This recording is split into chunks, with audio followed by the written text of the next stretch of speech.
భగవతే వాసుదేవాయ. నీ పుత్రుని వీరమరణం గురించి నువ్వు శోకించకు మాత.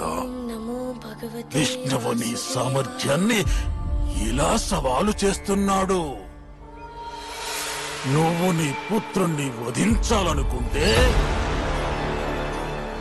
భగవతే వాసుదేవ. వాడు తన భక్తుణ్ణి కాపాడాలనుకుంటున్నాడు. నమో భగవతే వాసుదేవ. ఇది ఒక తండ్రికి పుత్రుడికి మధ్య గల అనుబంధానికి సంబంధించింది కాదు, ఆధిపత్యానికి సంబంధించింది.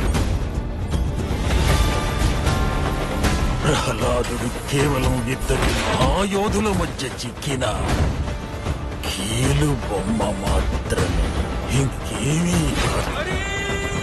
గుణగణాలే వినిపించాలి. ఎప్పుడు హిరణ్యకశిపుడే భగవంతుడు.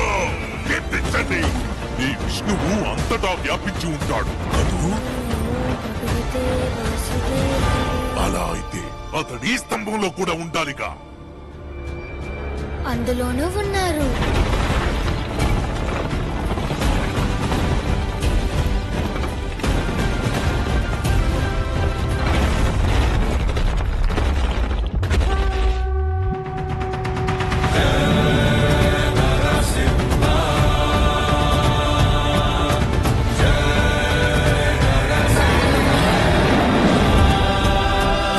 నమో భగవతే వాసుదేవాయ.